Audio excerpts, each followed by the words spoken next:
Qu'est-ce que la honte? Le Fils de Dieu, tandis qu'il était en mission de sauvetage motivé par l'amour, fut incompris, insulté, trahi, renié, ridiculisé, couvert de crachats, maudit, abandonné, dépouillé et crucifié. Chapitre 18. La croix.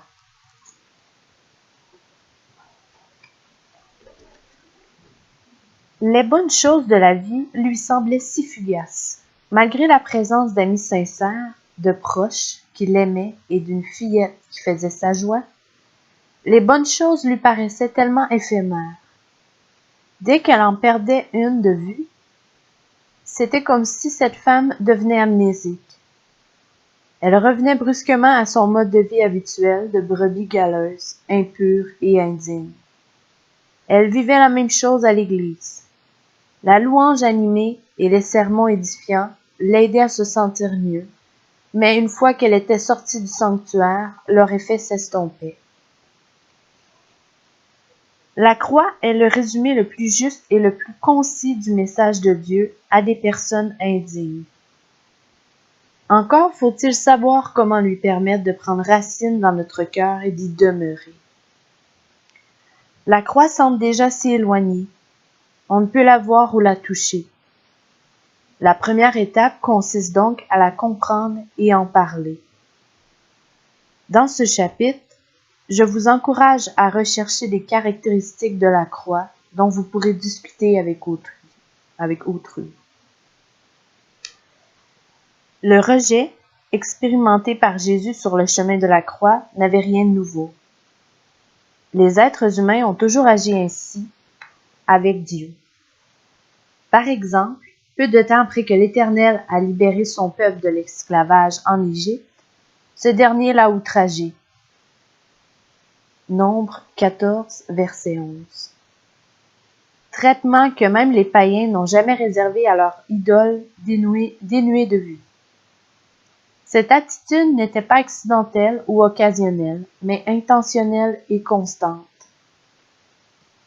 Dans Isaïe, Dieu se lamente ainsi.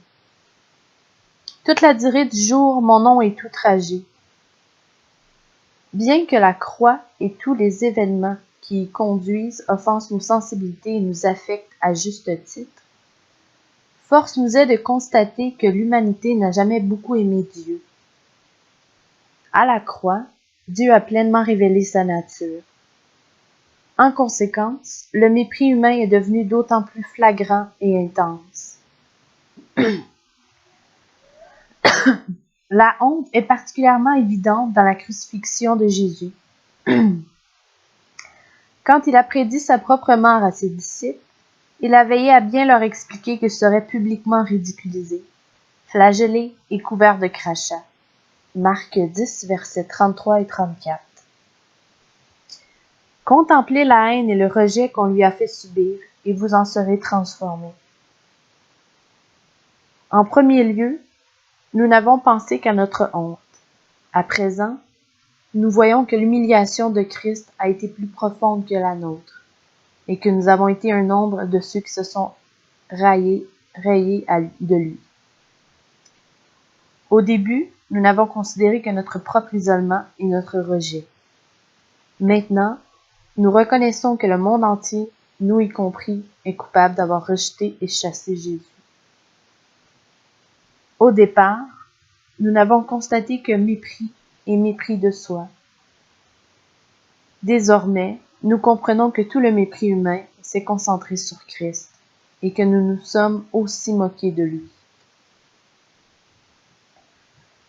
Bien que notre honte puisse être franchement réfractaire au changement, il n'empêche que le fait de considérer l'humiliation extrême de Christ la reléguera à la deuxième place dans vos pensées.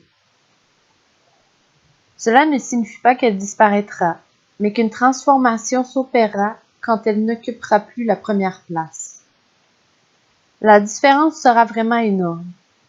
Lorsque notre attention porte vers Christ et l'humiliation qu'il a subie, notre propre honte a moins d'emprise sur nous. Ayons les regards sur Jésus. Hébreux 12, verset 2. Fixons nos yeux sur celui qui absorba la honte et annonça la fin de sa domination. Au moins, nous ne nous sentirons plus seuls. À présent, il est temps de considérer la croix. Sans doute y avez-vous déjà pensé, sans toutefois vous arrêter à son aspect honteux. Pour commencer, nous examinerons les événements qui ont eu lieu avant et pendant la crucifixion. Ensuite, nous réfléchirons à leur signification. Les événements. On peut retracer l'histoire de l'humiliation de Christ à partir de n'importe quel moment de sa vie. Cependant, quel que soit votre point de départ, vous devez nécessairement y inclure ce qu'il a demandé en prière juste avant son arrestation. Mon Père, s'il est possible que cette coupe s'éloigne de moi. Toutefois, non pas ce que je veux, mais ce que tu veux. Matthieu 26, verset 39. Cette coupe représente la coupe de la colère de Dieu. Dans Job 21, verset 20 et Isaïe 51, verset 17 et 22. Ceux qui en buvaient étaient stupéfaits et affolés. Tout le courroux que Dieu avait accumulé au fil des siècles, tandis que sa patience prévalait sur son indignation, allait être déversé. Jésus ne suppliait pas son Père d'amoindrir ses souffrances physiques ou de le libérer de la décision, prise d'un commun accord avec lui, d'aller à la croix. Il lui demandait humblement de lui donner la clarté d'esprit au sein de son calvaire physique et spirituel. La coupe bouleversait Jésus. Il avait besoin d'être lucide. Il sollicitait aussi la présence continue du Père. La coupe symbolisait la séparation d'avec Dieu. Elle représentait le fait qu'il détournait sa face, ce qui signifiait que la personne buvant la coupe subirait la malédiction de Dieu plutôt que de jouir de sa bénédiction. La coupe indiquait que Dieu déversait sa colère et son jugement sur la victime. Or, ce jugement n'était pas ordinaire. La coupe était réservée à ceux qui repoussaient, haïssaient et méprisaient Dieu. Étant donné que Jésus devait s'identifier au péché, il recevait la colère et le jugement de Dieu à notre place. Cela signifie qu'il connaîtrait le pire rejet et le pire abandon de la part du Père et qu'il le ferait par amour pour nous. C'est une chose de mourir. C'en est une autre de mourir pour un coupable lorsqu'on est innocent. Ce qu'a fait Jésus, à savoir prendre sur lui toutes les malédictions que le monde méritait sous une forme concentrée, c'est carrément extraordinaire. Cela veut dire que sa relation avec son Père, la seule chose qu'il avait soutenue jusque-là, quand il avait essuyé insultes et rejets, était sur le point de lui être retirée. Moïse avait bien conscience de son incapacité à guider le peuple à travers le désert sans la présence de Dieu. Sans la grâce et la miséricorde du Père, Jésus a dû se demander s'il aurait la force de faire un pas de plus. A fortiori, de se rendre jusqu'à la croix. C'est pourquoi il a prié. En conséquence, il a été fortifié. Sa mission lui est apparue clairement. Jean 18, verset 11. Il a pu voir le plan divin jusqu'à la fin. À partir de là, les récits évangéliques communiquent deux faits indéniables.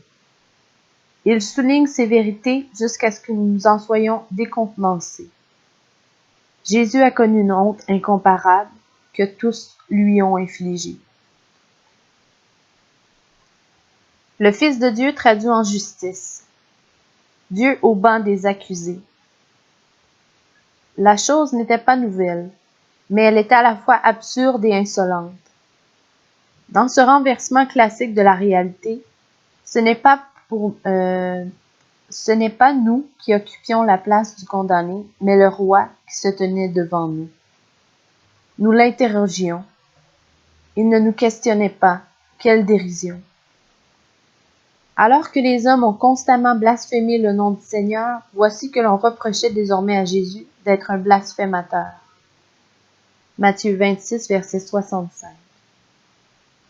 Quelle forme primitive de défense! Projeter sa propre culpabilité sur un autre. Force nous est de constater que Jésus était venu dans l'anti-royaume, là où tout fonctionnait à l'opposé de la conception originelle. Les railleries étaient incessantes. Les accusateurs se relayaient pour s'agenouiller devant lui, feignant de lui rendre hommage. C'était leur façon maligne de rajouter à la situation absurde d'un pauvre homme impuissant prétendant être le roi. Certains l'ont giflé pour l'insulter, d'autres l'ont même frappé avec leurs poings. C'est aux mains de ses compatriotes qu'il a souffert ainsi. Puis toute l'assemblée, Luc 23, verset 1, l'a conduit à Pilate, le représentant des païens. Puisque dans l'esprit hébreu, le monde ne comprenait que des Juifs et des païens, à présent, le monde entier était réuni. Juifs et païens ne s'alliaient jamais pour quoi que ce soit, mais ils se sont unis comme un seul homme pour s'opposer à Jésus.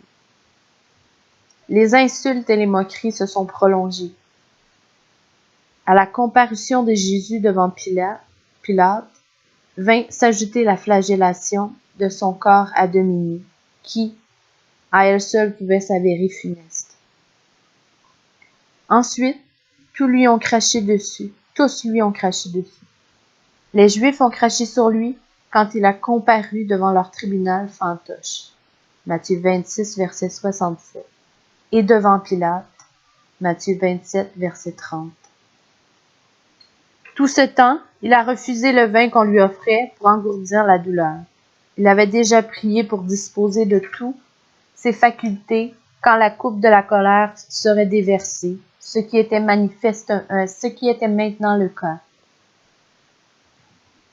Une fois à Golgotha, où il devait être crucifié, la foule excitée a continué de l'humilier, ignorant que ses tentatives de couvrir de honte le Dieu créateur constituaient les actes les plus ignobles de l'histoire humaine. On pouvait entendre les rires des moqueurs. C'était presque jour de carnaval. Leurs sévices ont sûrement atteint leur apogée quand on a déshabillé Jésus, disgrâce ultime pour un Juif. Quelques femmes respectueuses des béatitudes sont demeurées auprès du roi.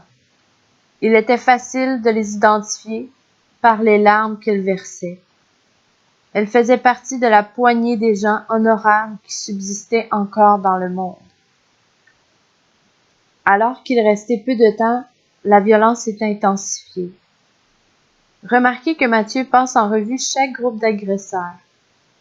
Ceux qui étaient condamnés à mourir avec Jésus ont retrouvé assez d'énergie pour se moquer de lui.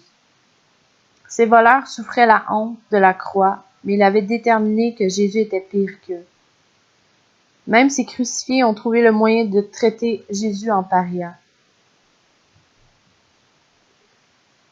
Les passants l'injuriaient et secouaient la tête en disant « Toi qui détruis le temple et qui le rebâtis en 3 jours, sauve-toi toi-même.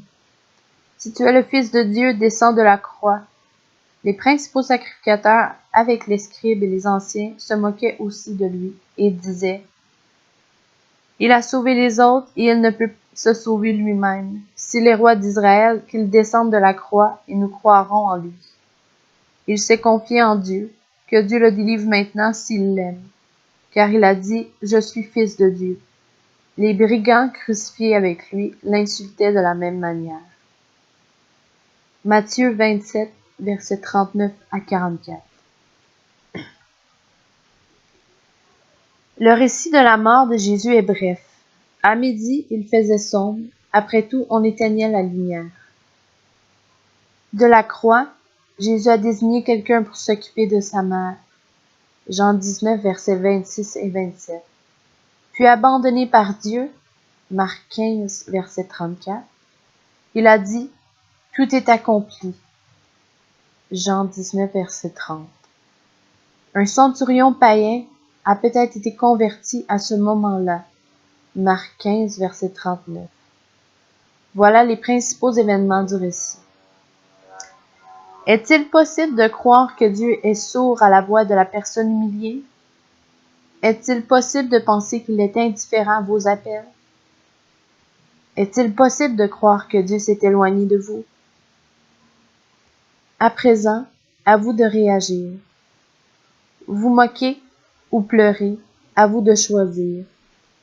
Si vous reconnaissez que vous comptez parmi les gens endeuillés, dites-le à quelqu'un. La signification. Même si nous n'approfondissons pas le sens de la croix, la scène de la crucifixion nous frappe de plein fouet. N'importe quelle histoire d'humiliation peut nous émouvoir. Néanmoins, certains décès ont plus de sens et de poids que d'autres. Un homme est abattu dans la fleur de l'âge parce qu'il s'est trouvé au mauvais endroit au mauvais moment. Une femme succombe à une surdose de médicaments après qu'on lui a administré par erreur le mauvais remède. Ce sont là des morts horribles qui semblent absurdes. Elles ne servent à rien. D'autres décès ont plus de signification. Un soldat qui perd la vie en tentant de sauver son copain subit une mort héroïque exemplaire. Si de surcroît, ce militaire meurt pour nous sauver, son décès a d'autant plus de sens pour nous. Dans cet esprit, la mort de Jésus a une immense valeur. Toutes les lettres du Nouveau Testament scrutent cet événement et y découvrent plus de valeur qu'on aurait pu l'imaginer. L'univers même change à partir de cet événement. C'est le début de la nouvelle alliance. La nouvelle manière que Dieu utilise pour permettre à chacun de franchir librement la frontière de son royaume. Récemment, j'ai assisté à une réunion annuelle à laquelle je participais depuis des années. Je suis entrée dans la salle pour y prendre place, jeter un coup d'œil à l'ordre du jour et examiner certains documents. C'est ce qui s'est passé et il n'y avait là rien de particulier. Pour moi, néanmoins, cette réunion revêtait un caractère spécial, car c'était ma dernière. Pour moi, elle avait donc une grande importance. Certaines personnes étaient au courant de la situation et d'autres pas. J'ai reçu des accolades, des sourires et des témoignages de tristesse de la part de ceux qui me savaient être présents pour la dernière fois. Les gens s'attardaient, prolongeaient les poignées de main. Pour ceux qui n'en étaient pas avisés, c'était cependant une réunion de travail comme une autre. Les sujets traités au cours de cette réunion étaient ordinaires, sans doute ennuyeux. Elle ressemblait à des centaines d'autres réunions. La signification de cet événement, du moins pour moi et quelques autres, était néanmoins particulière. Une crucifixion était toujours une chose horrible, mais ne revêtait pas obligatoirement une importance extraordinaire. Quelqu'un agissait de manière répréhensible et on l'humiliait publiquement, jusqu'à la mort. Nulle explication n'était nécessaire. En revanche, la crucifixion de Jésus regorge de significations transformatrices. Un Dieu multifonction. Tout le monde remplit des rôles multiples. Une femme peut être une épouse, une mère, une fille, une voisine, une artiste peintre, une gestionnaire, une amie et plus. De même, Dieu a plusieurs fonctions: Père, Fils, Esprit, Frère, Serviteur, Roi, Sacrificateur, Juge, Guerrier et bien d'autres. La croix de Christ étant l'événement culminant du règne de Dieu, on s'attendrait à ce que tous ces noms s'unissent et lui donnent une valeur ajoutée, ce qui est le cas. Parmi ceux qui revêtent une importance particulière en ce qui nous concerne, nous trouvons les fonctions exprimant clairement son amour relationnel et la puissance de purification, comme celle de père, d'époux et de sacrificateur. Ici, il y a une image d'une croix. Plusieurs flèches sont reliées sur 6 points. Le premier, l'époux qui rachète, réconcilie et sauve. Un autre indique le Créateur qui recrée et régénère. Le juge qui pardonne et justifie. Le sacrificateur qui purifie, se constitue, expie, se sacrifie. Le roi qui libère et triomphe de la mort, de la puissance du péché et de Satan. Le Père qui recherche, pardonne et adopte. Le Père. Le Père patient et affectueux du Fils prodigue, Luc 15, est le parent le plus notable de l'Écriture. C'est grâce à la croix que ce Père, qui tient manifestement le rôle du Père céleste dans cette parabole, peut courir à la rencontre de son fils arrogant, sali par les pourceaux, afin de l'embrasser. Les éléments de base de l'histoire nous sont familiers. Nous n'aimons pas le Père. Le Fils s'est montré très irrespectueux en demandant de recueillir sa part de l'héritage, puis en s'enfuyant. Nous devenons contaminés. Dans ce cas, le Fils a connu la pire contamination en vivant littéralement comme un porc. Nous retournons au Père. À l'instar du Fils, nous revenons à la raison. Nous commençons à le voir nettement comme le Père de l'acceptation, de la réconciliation et du pardon. Nous lui disons, « Je ne suis pas digne d'être appelé ton enfant. » Le Père court à notre rencontre, même si nous sommes encore loin. Quand il arrive près de nous, il nous serre dans ses bras et nous embrasse. La puanteur de ce que nous dégageons semble le laisser indifférent. Voilà ce qu'est le contact intentionnel à la fois de la part du Père et du Fils. Les contrastes ne sauraient être plus flagrants. Insolent et mépris du Fils, acceptation, enthousiasme du Père. Le Père n'a cependant pas fini, car avec l'acceptation vient l'honneur. Mais le Père dit à ses serviteurs, « Apportez vite la plus belle robe et revêtez-le. Mettez-lui un anneau au doigt et des souliers aux pieds. Amenez le veau gras et tuez-le. Mangeons et réjouissons-nous, car mon fils que voici était mort et il est revenu à la vie. Il était perdu et il est retrouvé. Et ils commencèrent à se réjouir. » Luc 15, versets 22 à 24. L'habit de Marc pour couvrir la nudité, un anneau octroyant au Fils l'autorité du Père et une célébration. Père et Fils vont avoir un temps de partage à l'occasion d'un repas. Le Fils reçoit donc l'honneur. Il ne l'a pas gagné, ce qui est une bonne chose, car un tel honneur pourrait être trop facilement perdu. Il lui a plutôt été attribué. L'honneur a été donné au Fils parce qu'il a retrouvé son honorable Père. Tout cela semble si simple, et ça l'est, pour nous.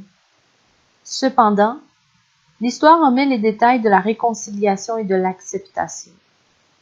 Ce que le Fils ne savait pas encore, c'est que justice avait été faite pendant son absence. Pour saisir ce récit, nous devons fusionner l'histoire du Fils prodigue et celle de la croix. C'est ainsi que nous comprenons plus pleinement toutes choses dans l'Écriture. Les histoires de désobéissance aux lois de Moïse s'amalgament avec la parfaite obéissance de Christ en notre nom. Les histoires sans fin des rois infidèles sont associées à l'histoire du roi fidèle.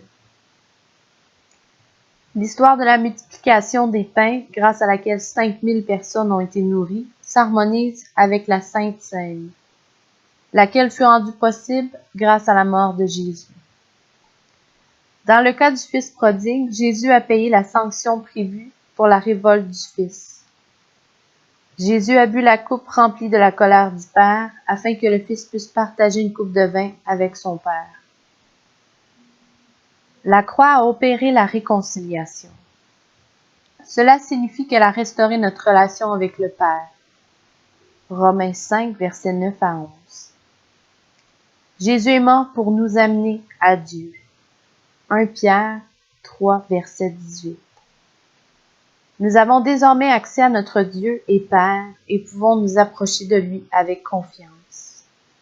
Éphésiens 3, verset 12. Réalité opposée à la fuite et à la cachotterie qui sont à la source de l'histoire de la honte. L'adoption est une manière intime de décrire cet événement. Le jugement de Dieu répandu sur Christ a levé l'obstacle juridique qui empêchait notre adoption. Après avoir été réconciliés avec le Père, nous sommes devenus ses enfants, avec tous les droits, les privilèges et les responsabilités que notre position nous accorde. Référence dans Romains 7, versets 14 à 17, dans Galates 3, versets 26 à 29, Galates 4, versets 1 à 7. N'oubliez pas que le Père, dans l'histoire de la croix, est le roi. Lorsque vous vous alignez sur le sacrifice de Christ, l'habit dont il vous revêt est attrayant, certes, mais il est surtout royal. C'est là une marque d'honneur. Vous partez de rien et accédez à la royauté. Ça vous fait tourner la tête, mais dans le bon sens. Vous pouvez dire avec l'apôtre Jean, « Voyez quel amour le Père nous a témoigné pour que nous soyons appelés enfants de Dieu, et nous le sommes. » 1 Jean 3, verset 1. Le sacrificateur. L'histoire de la croix parle aussi du temple et de ses sacrificateurs, ainsi que du peuple qui apportait une interminable procession de sacrifices et d'offrandes. Le temple de l'Ancien Testament était l'endroit où Dieu se trouvait avec son peuple.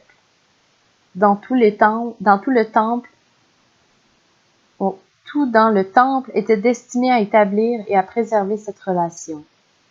Les sacrificateurs avaient été pris du milieu des hommes et établis pour les hommes dans le service de Dieu, afin de présenter des offrandes et des sacrifices pour les péchés. Hébreux 5, verset 1.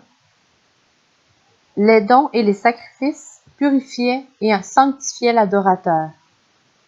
On utilisait généralement de l'huile, de l'eau ou du sang pour ce faire, bien que le sang ait été le plus couramment employé. La personne impure apportait un animal pour le sacrifice et posait sa main sur lui en guise d'identification avec lui.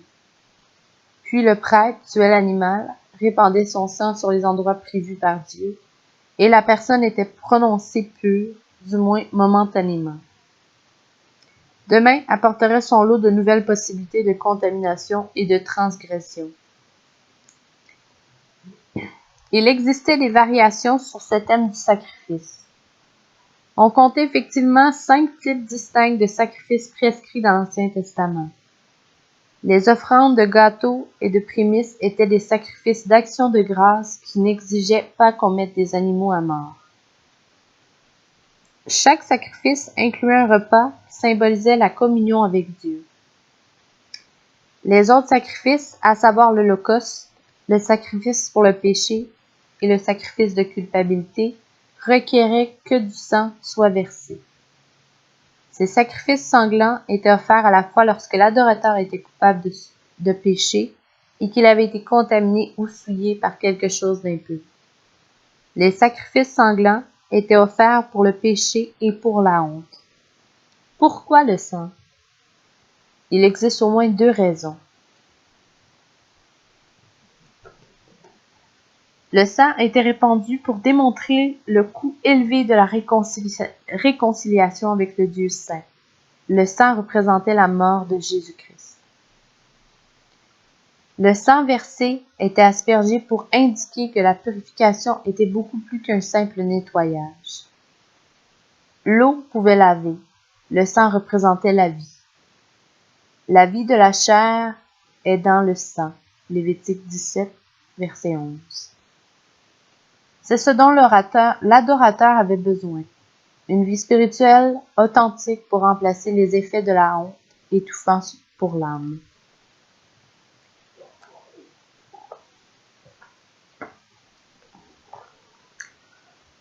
Voici ce qui s'est passé à la croix. Jésus est entré dans le temple et a révélé qu'il était le sacrificateur parfait et ultime. Plus encore, il était le temple tout entier. Tous les symboles du temple ont soudain pris vie. Il était la cuve d'airain, l'eau de la vie. Il était le pain de la présence, le pain de vie. Il était le chandelier, la lumière du monde. Il était le sacrificateur parfait, le souverain sacrificateur qui offrait le sacrifice. Et il était le sacrifice même. L'agneau de Dieu qui ôte le péché du monde. Jean 1, verset 29. Tout dans le temple de l'Ancien Testament a été rassemblé et accompli en Christ. Si vous êtes réticent à vous présenter devant ce sacrificateur, n'oubliez pas qu'il est l'un des nôtres. Car nous n'avons pas un souverain sacrificateur qui ne puisse compatir à nos faiblesses. Au contraire, il a été tenté comme nous en toutes choses, sans commettre de péché. Approchons-nous donc avec assurance du trône de la grâce, afin d'obtenir miséricorde et de trouver grâce, et pour être secourus dans nos besoins. Hébreux 4, versets 15 et 16. Si vous pensez que votre souverain sacrificateur n'a pas pu vous purifier suffisamment bien, rappelez-vous qu'il n'est pas l'un des nôtres. Tout le monde savait qu'un bouc ne pouvait pas se substituer à une personne, et tout le monde savait qu'un homme impur ne pouvait pas se substituer à un autre. Le sacrifice devait être simple pour être accepté par le Père. Et Jésus a vécu une vie parfaite. En outre, il devait être de la lignée royale pour nous reconnecter au roi. Seul le sacrifice parfait et volontaire de Jésus-Christ est suffisant. Lévitique 17, verset 15 et Jean 19, verset 34. Il a livré sa vie pour nous et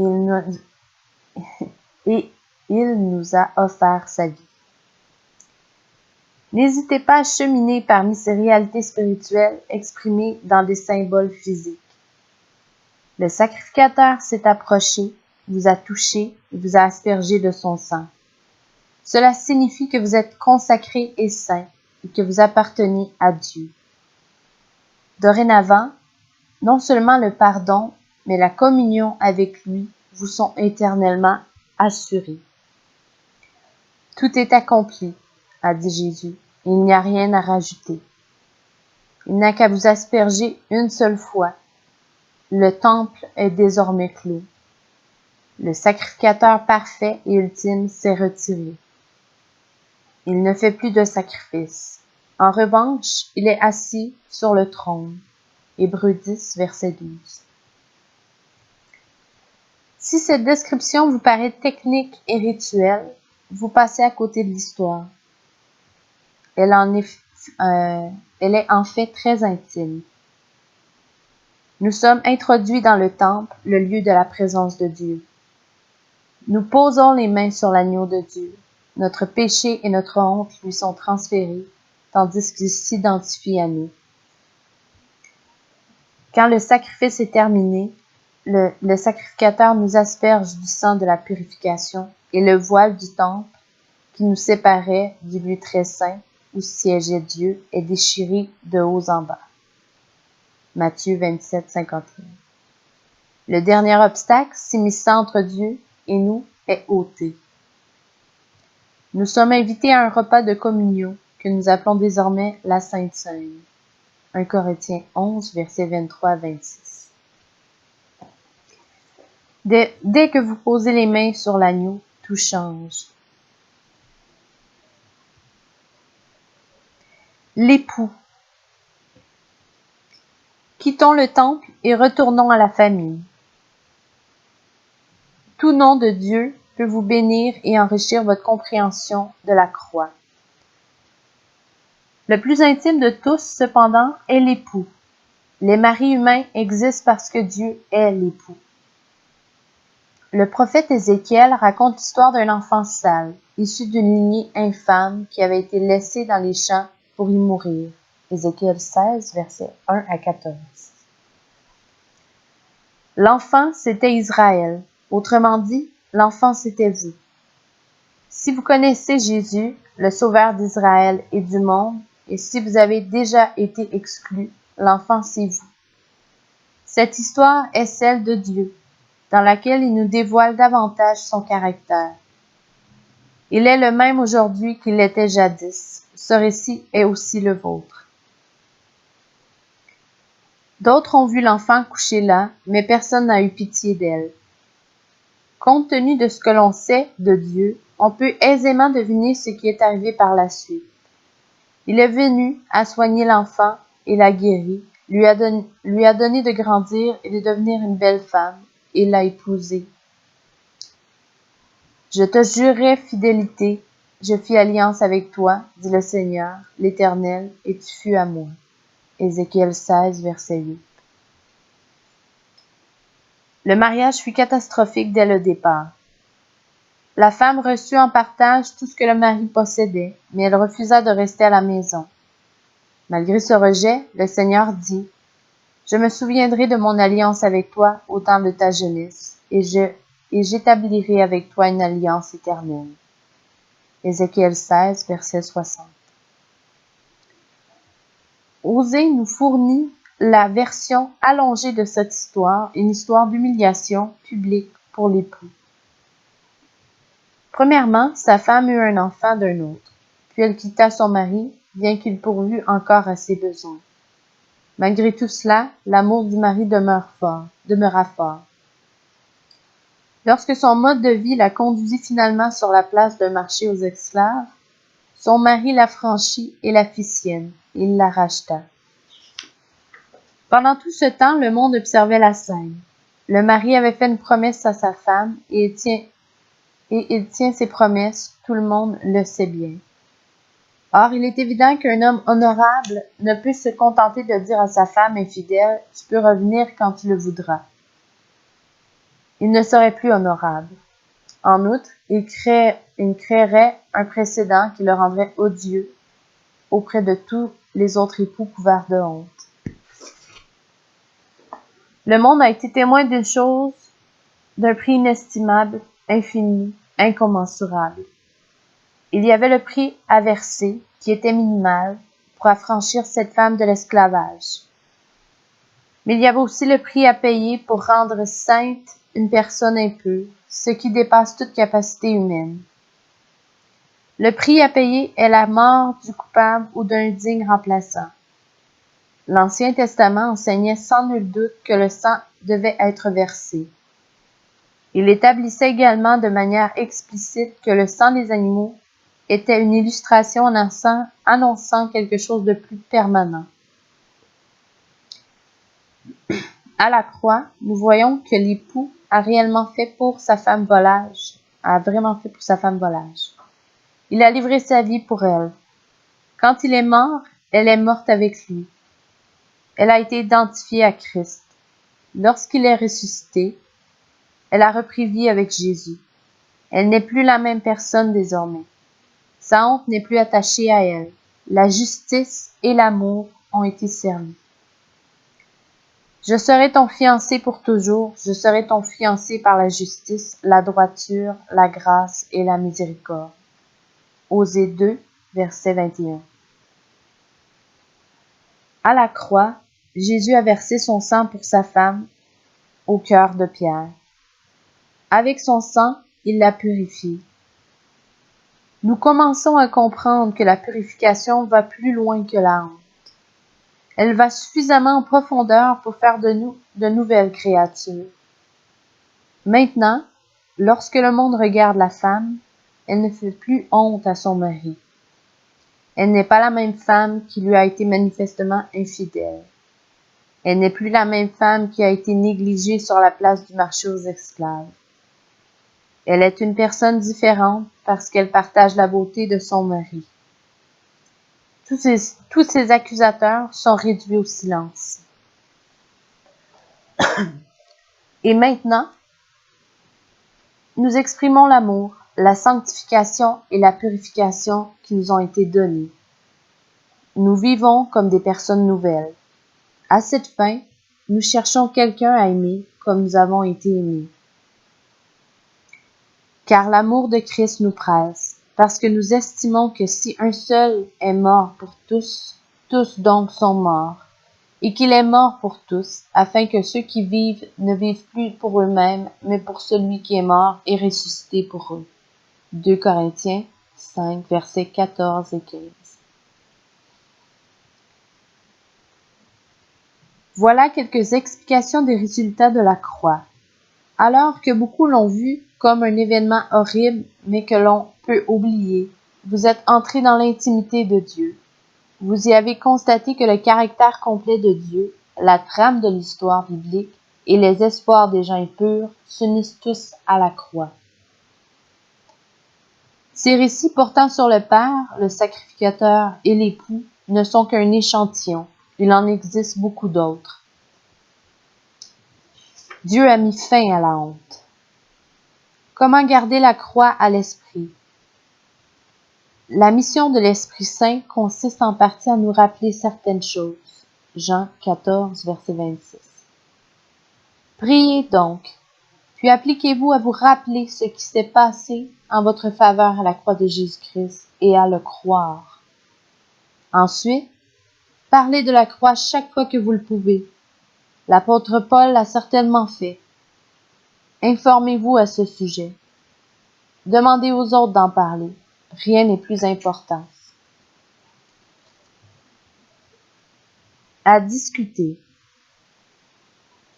Première question. Avez-vous lu le récit des événements entourant la crucifixion? Quelle est votre réaction? Question 2. Arrivez-vous à vous identifier au récit de l'Écriture? L'histoire du Fils prodigue est-elle votre histoire?